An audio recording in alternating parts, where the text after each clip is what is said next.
નમસ્કાર વિદ્યાર્થી મિત્રો, હું ઓડાજાઈ ગુરુકૃપા એકેડમી ચેનલમાં આપ સૌનું હાર્દિક સ્વાગત કરું છું. વિદ્યાર્થી મિત્રો, આપણે ચેપ્ટર 5ની અંદર આ જે યુનિટ 5 હતું બરાબર, જે અગાઉ આપણે વિડીયો જોયું ભાગ 1ની અંદર આપણે યસ્ટરડે, ટુડે અને ટુમોરો વિશે મેં તમને માહિતી આપી હતી બરાબર, જેની અંદર આપણે ટુ હેવના રૂપો જોયા બરાબર, પછી ટુ બીના રૂપો જોયા, જેમાં એમિઝાર અને જે આપણે ભૂતકાળના જે રૂપો હતા બરાબર, ટુ બીના વોઝવેર એના વાક્યો બનાવતા આપણે શીખી ગયા. એના નકાર વાક્યો પણ શીખ્યા હતા, પ્રશ્નાર્થ વાક્યો પણ બનાવતા શીખ્યા હતા. મિત્રો, આજે હું તમને આપણે જે ટેન્સ છે બરાબર ગ્રામરની અંદર, તો ટેન્સની હું તમને બેઝિક માહિતી આપી દઉં ઉપરથી બરાબર, અને જે હું ટીક કરું એ તમારે તમારા નોટબુકની અંદર લખી દેવાનું બરાબર. કારણ કે આગળ તમે આ ટેન્સ તો ભણીને આવેલા જ છો, તો હું તમને જે બેઝિક માહિતી અહીંયા સમજાવું તો તમે સમજી અને એ નિયમો તમારે નોટબુકની અંદર લખી દેવાના. તો આપણે જોઈએ પહેલું કે ધ સિમ્પલ પ્રેઝન્ટ ટેન્સ એટલે કે સાદો વર્તમાનકાળ. પહેલું શું છે? એફર્મેટિવ સેન્ટેન્સ એટલે કે હકાર બરાબર. અહીંયા છે મિત્રો હકાર વાક્ય બરાબર. અહીંયા લખ્યું છે હી પ્લેઝ ક્રિકેટ એવરી ડે એટલે કે તે દરરોજ ક્રિકેટ રમે છે. વી પ્લે ચેસ એટલે કે અમે શતરંજ રમીએ છીએ. આઈ ટીચ ઇંગ્લિશ એટલે કે હું અંગ્રેજી શીખું છું બરાબર. તો એ ખાસ ધ્યાન રાખવાનું તમારે કે આ જે અહીંયા મેં ટીક કર્યું એ પણ તમારે જોઈ લેવાનું. પછી અહીંયા જો મિત્રો, અહીંયા છે કે ઉપરના વાક્યોમાં રેખાંકિત ક્રિયાપદો રોજિંદી ક્રિયાઓ અને ટેવવશ થતી ક્રિયાઓ દર્શાવે છે. આ ક્રિયાપદો સાદા વર્તમાનકાળમાં છે અને ટૂંકમાં રોજિંદી કે ટેવવશ થતી ક્રિયાઓ બરાબર, તે દર્શાવવા માટે સાદા વર્તમાનકાળનો ઉપયોગ થાય છે બરાબર. મિત્રો, તો એ પણ તમારે ખાસ ધ્યાન રાખવાનું કે આપણે જે રોજિંદી ક્રિયાઓ કરીએ છીએ, પછી જે કહેવતો જે છે, પછી ટેવો જે છે, એ પણ અહીં સાદા વર્તમાનકાળની અંદર તેનો ઉપયોગ થતો હોય છે. તો એ પણ તમારે ખાસ ધ્યાન રાખવાનું મિત્રો, અને તમારે નોટબુકની અંદર પણ લખી દેવાનું. અને જે આ કોષ્ટક આપેલું છે એ પણ કોષ્ટક તમારે આ નોટબુકની અંદર આખું લખી દેવાનું, જેથી તમને ખબર પડી જાય. અને જે વાક્યરચના અહીંયા આપેલી છે એ પણ તમારે આખી જોઈ લેવાની બરાબર. અહીંયા પણ આ જે આપેલી છે એ જોઈ લેવાની બરાબર. અહીંયા વી આઈ હોય તો શું આવશે? ક્રિયાપદનું મૂળરૂપ. હી સી હોય તો શું આવશે? એસ કે ઈએસ પ્રત્યય લાગશે બરાબર. એ ખાસ તમારે ધ્યાન રાખવાનું, જેથી મિત્રો તમે સારી રીતે સમજી શકશો બરાબર, અને તમને સારી રીતે ખબર પણ પડી જશે. હવે મિત્રો, નીચે અહીંયા લખેલું છે કે સાદો વર્તમાનકાળ એ રોજિંદી ક્રિયા કે ટેવ વશ શાશ્વત સાત્યો કે ગણિત વિજ્ઞાનના સિદ્ધાંતો, કહેવતો વગેરેનો તે ક્રિયામાં સ્થાયી ભાવ રજૂ કરે છે બરાબર. તો અહીંયા 3 વાક્ય છે, એ 3 વાક્યો પણ તમારે તમારી નોટબુકની અંદર લખી દેવાના. આ કોઠો પણ નોટબુકની અંદર લખી દેવાનું, અને નીચે જે એની વ્યાખ્યા આપેલી છે એ પણ લખી દેવાની મિત્રો બરાબર. અને આ જે વાક્યો છે એ પણ તમારે વાંચીને લખી દેવાના. અહીંયા લખ્યું છે કે ચંદ્રિકા લીવ્સ ઇન ગોવા બરાબર. તો ચંદ્રિકા એ છોકરી છે તો શું આવશે મિત્રો? ક્રિયાપદને એસ કે ઈએસ પ્રત્યે લાગે બરાબર. એ પણ તમારે ખાસ ધ્યાન રાખવાનું. પછી અહીંયા પણ કોષ્ટક આપેલું છે, એ પણ તમારે તમારી નોટબુકની અંદર વાંચી અને સારી રીતે લખી દેવાનું મિત્રો બરાબર. જે હું અહીંયા ટીક કરું એ તમારે તમારી નોટબુકની અંદર લખી દેવાનું બરાબર. આ તમારે આખું લખી દેવાનું, પહેલાં વાંચી જવાનું, પછી આખું લખી દેવાનું. પછી આ નીચે આપેલું છે એ પણ તમારે લખી દેવાનું બરાબર. આ જે કોષ્ટક છે આખું સમજી પણ જવાનું જોડે જોડે, જેથી તમને સારી રીતે સમજણ પડી જશે. આજે આખું નિયમ જે આપેલો છે એ પણ તમારે લખી દેવાનું મિત્રો, કે ત્રીજા પુરુષ એકવચનના જ ક્રિયાપદને એસ પ્રત્યે લાગે છે. જેમ કે ત્રીજા પુરુષ એકવચનના ક્રિયાપદને અંતે એસએસ, પછી એસએચ, સીએચ કે એક્સ કે એવું આપેલું હોય બરાબર, તો શું પ્રત્યે લાગે? તો ઈએસ પ્રત્યે લાગે છે, એ પણ જોઈ લેવાનું. પછી અહીંયા જો એ જ રીતે ક્રિયાપદને અંતે વાય આપેલો હોય તો વાયને આઈઈએસ પ્રત્યે જોડવો બરાબર. તો અહીંયા આપેલા છે આ શબ્દો, એ પણ તમારે જોઈ લેવાના બરાબર મિત્રો. તો તમારે નોટબુકની અંદર સાથે સાથે લખતા રહેવાનું. પછી અહીંયા નેગેટિવ સેન્ટેન્સ એટલે કે નકાર વાક્યો આપેલા છે. તો નકાર વાક્ય હોય તો મિત્રો તમારે ખાસ ધ્યાન રાખવાનું કે એ ત્યાં આગળ શું આવશે? ક્રિયાપદનું મૂળરૂપ બરાબર. અહીંયા લખ્યું છે કે રાહુલ બ્રિંક્સ વેજીટેબલ્સ એવરી ડે. તો રાહુલ દરરોજ શાકભાજી લાવે છે. કારણ કે રાહુલ છોકરો છે તો શું આવશે? ક્રિયાપદને એસ પ્રત્યે લાગશે, એસ કે ઈએસ પ્રત્યે લાગશે બરાબર. બીજું છે કે હોકર્સ સેલ ફ્રૂટ્સ. તો ફેરિયાઓ શું કરે છે? તો ફળ વેચે છે. હોકર્સ એટલે ફેરિયાઓ મિત્રો, તો શું આવશે? ક્રિયાપદનું મૂળરૂપ આવશે. પછી ઉપરના વાક્યો સહાયકારક ટુ બી કે ટુ હેવ ક્રિયાપદો વિનાના ક્રિયાપદોવાળા વાક્યો જે આપેલા છે બરાબર. તો આ વાક્યોને નકાર નેગેટિવમાં શું થશે? તો ત્રીજા પુરુષ એકવચનનો ડસ કે તે સિવાય ડુ પ્રત્યે લાગશે બરાબર. ત્રીજો પુરુષ એકવચન હોય તો ડસ લાગશે, અને તે સિવાય આઈવી યુ દેવ હોય તો ડુ પ્રત્યે લાગે છે બરાબર. તો આ પણ તમારે વાક્યરચના આપેલી છે એ પણ જોઈ લેવાની મિત્રો, જેથી તમને સારી રીતે ખબર પડી જશે. અહીંયા જે મેં અંડરલાઇન કરી તે આ પણ લખી દેવાનું, અને આ વાક્યો પણ તમારે લખી દેવાના.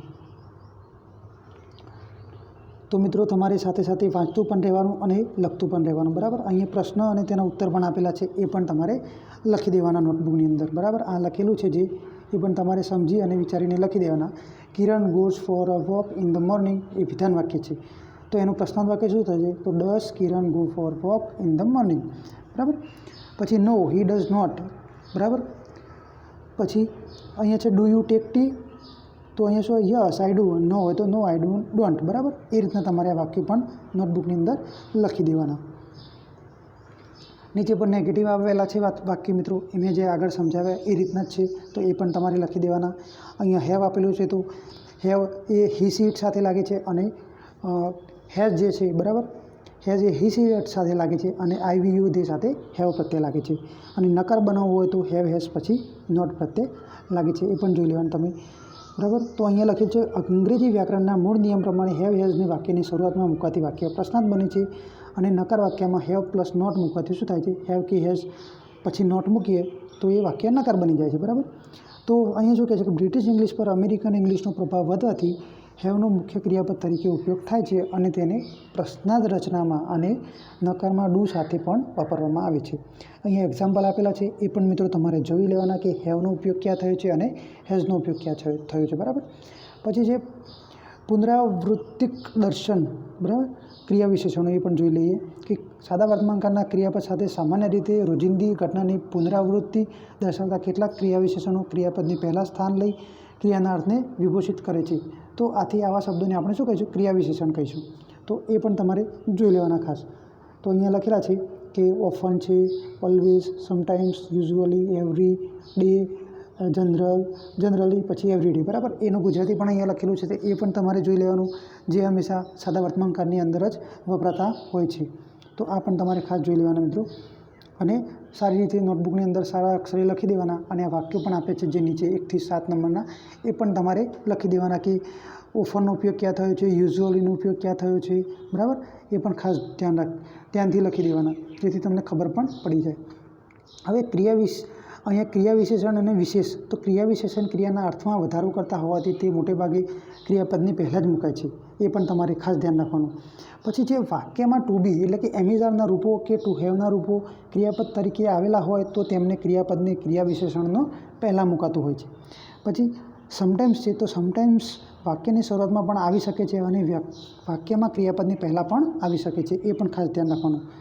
હવે અહીંયા એક્સરસાઇઝ આપેલી છે મિત્રો, તો હું તમને 2 ખાલી જગ્યાઓ સમજાવી દઉં, પછી તમારે તમારી જાતે નોટબુકની અંદર લખી દેવાનું.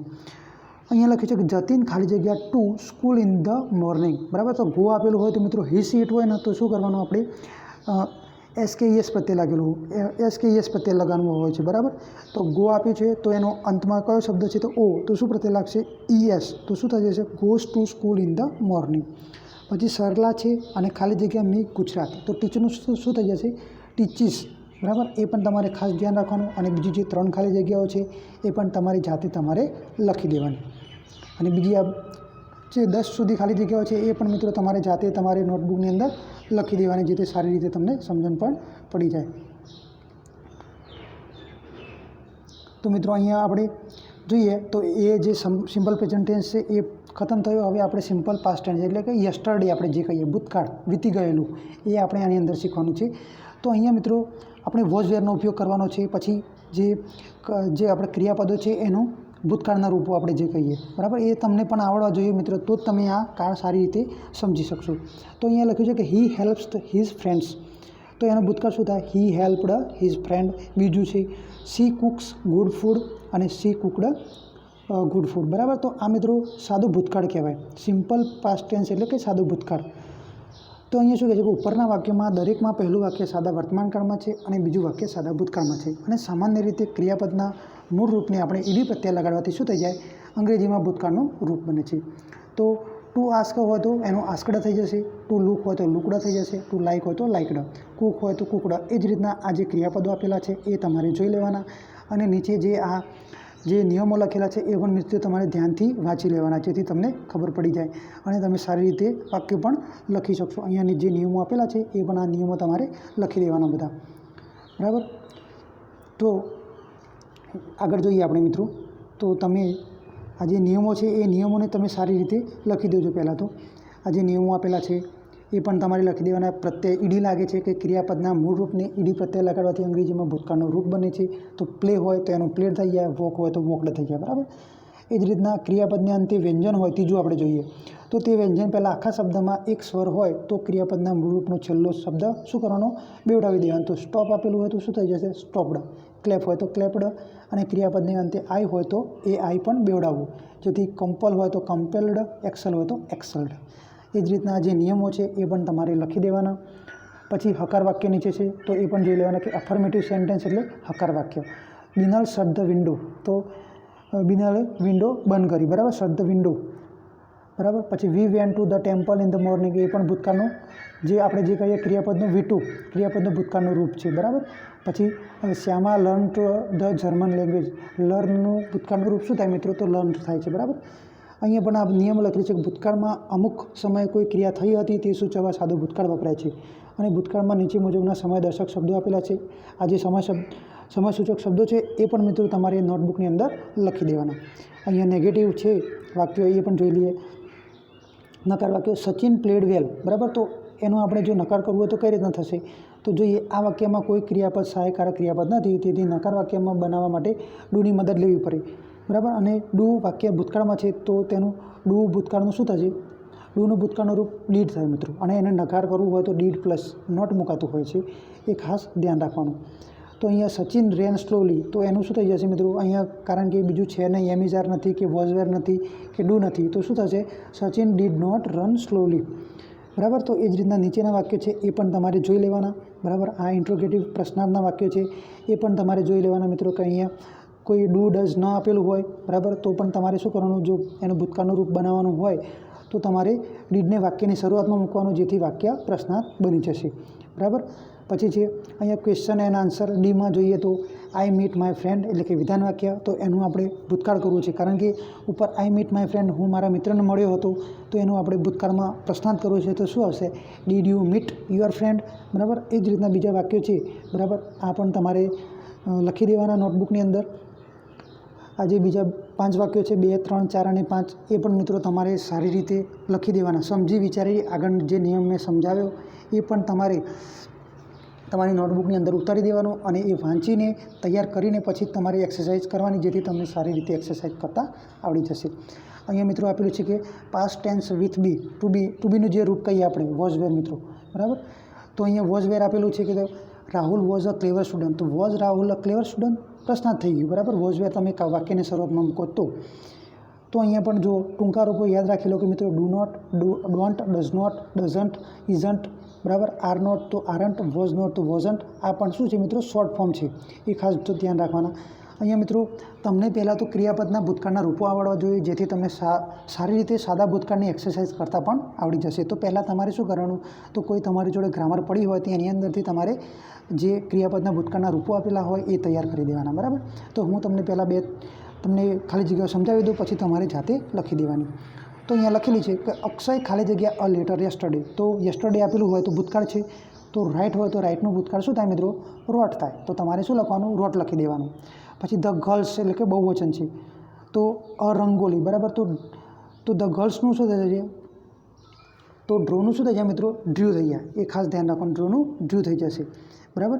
તો બીજી જે ખાલી જગ્યાઓ છે, બરાબર, તો એ પણ તમારી જાતે મિત્રો તમારે બનાવી દેવાની. ઉપર જે નિયમો મેં શીખવાડ્યા તો એ જ રીતના તમારે એ લખી દેવાના, બરાબર. હવે મિત્રો આપણે જોઈએ ત્રીજો, ધ સિમ્પલ ફ્યુચર ટેન્સ એટલે કે સાદું ભવિષ્યકાળ, બરાબર. તો ભવિષ્ય આપણે ટુમોરોની વાત કરી હતી, તો જે આપણે ક્રિયા કરવાના છીએ એના માટે છે. તો હવે પછી થનાર ક્રિયાનો નિર્દેશ કરે તે ભવિષ્યની વાત થઈ કહેવાય, બરાબર. તો ભવિષ્યકાળ એટલે કે ફ્યુચર ટેન્સની રચના માટે 2 નવા સહાયકારક ક્રિયાપદો હેલ્પિંગ વર્બની સહાય લેવી પડે છે. તે કઈ છે? તો શેલ વિલ પ્લસ ક્રિયાપદ, બરાબર મિત્રો. એ ખાસ ધ્યાન રાખવાનું. બેઝ ફોર્મ કયા છે? તો શેલ વિલ. અફર્મેટિવ સેન્ટેન્સ એટલે કે હકાર વાક્યો, એમાં I will sing a song, બીજું છે હી will buy a car, they will go to Surat tomorrow, બરાબર. વિલ ગો એટલે કે જવાના છે, કાર ખરીદવાના છે અને ગીત ગાવાના છે. તો અહીંયા વાક્યરચના કર્તા પ્લસ સબ્જેક્ટ, અહીંયા જોવાનું મિત્રો કે અહીંયા કર્તા પ્લસ સબ્જેક્ટ આપેલું છે, બરાબર. અને જે આ વાક્યરચના છે આખી તમારે લખી દેવાની, બરાબર. અહીંયા છે પ્રશ્નાર્થ વાક્યમાં પહેલાં પુરુષ સાથે સેલ જ મૂકવામાં આવે છે મિત્રો. તો એ શું છે? એક અપવાદરૂપ કહેવાય છે, બરાબર. આની સાથે શું હંમેશા લાગે છે? તો સેલ લાગે છે. એ પણ તમારે નિયમ તમારી નોટબુકની અંદર તમારી જાતે લખી દેવાનું. અહીંયા વાક્યો આપેલા છે મિત્રો, એ પણ તમારે લખી દેવાના, જેથી તમને ખબર પડી જશે કે સાદા ભવિષ્યકાળની અંદર વાક્યો કેવી રીતના બનાવવા. એની અંદર આપણે next Monday, next morning, next week, બરાબર, નેક્સ્ટ યર એ પણ આપણે લખી શકીએ છીએ. અહીંયા નેગેટિવ આપ્યા છે, તો મિત્રો નેગેટિવ જ્યારે બનાવવું હોય આપણે તો વોઝ વેર પ્લસ નોટ મૂકતા હતા, હેવ હેઝ પ્લસ નોટ મૂકતા હતા. એ જ રીતના આપણે શું કરવાનું, શેલ વિલ પ્લસ નોટ મૂકવાનું અને એના પછી આપણે ક્રિયાપદ મૂકવાનું. અને મિત્રો એક વસ્તુ ખાસ ધ્યાન રાખવાની કે જે સાદો ભવિષ્યકાળ છે એની અંદર જે ક્રિયાપદ આપેલું હોય એની અંદર કોઈ ફેરફાર થતો નથી. એ શેલ વિલ પછી તરત ક્રિયાપદનું મૂળ રૂપ જ મુકાતું હોય છે. એ તમારે ખાસ ધ્યાન રાખવાનું. અહીંયા પહેલું વાક્ય છે કે Divya will draw a picture next week, બરાબર. એ સાદા ભવિષ્યકાળનું વાક્ય થઈ ગયું કે આવતા અઠવાડિયે દિવ્યા શું કરશે, તો પિક્ચર દોરશે.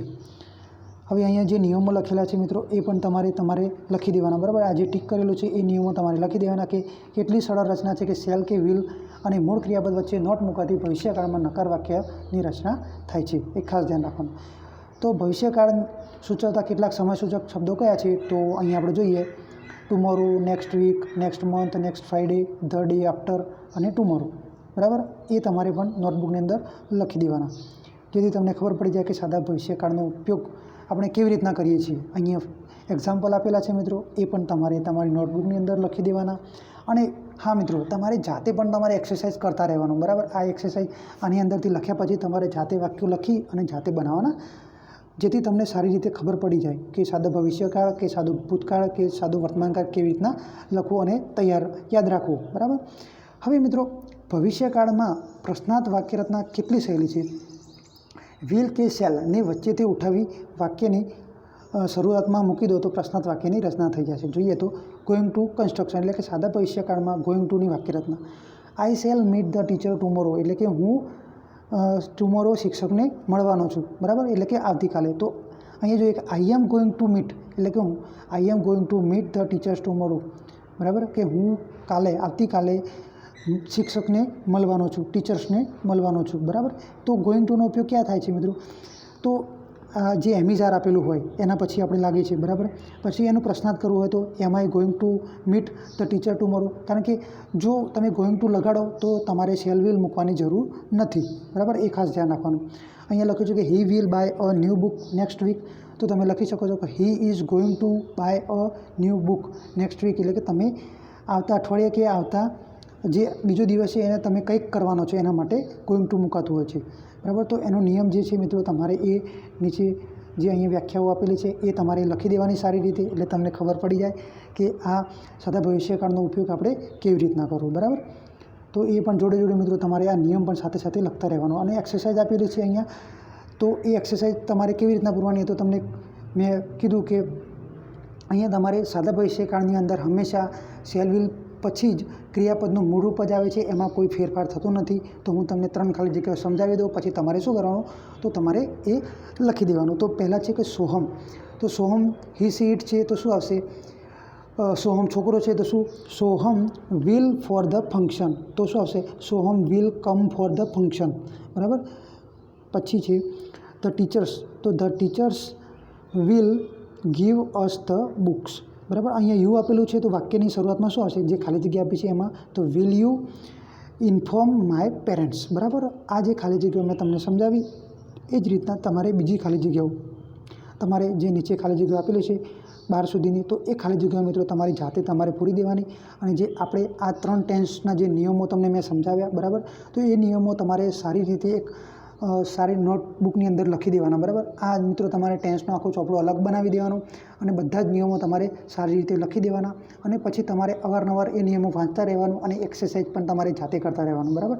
જેથી તમને ગ્રામરના જે મેન આજે પાયો કહેવાય આપણે ટેન્સ, તો એ તમને સારી રીતે આવડી જશે મિત્રો, બરાબર. તો મિત્રો આજનું આપણે લેક્ચર આપણે અહીંયા પૂર્ણ કરીએ છીએ.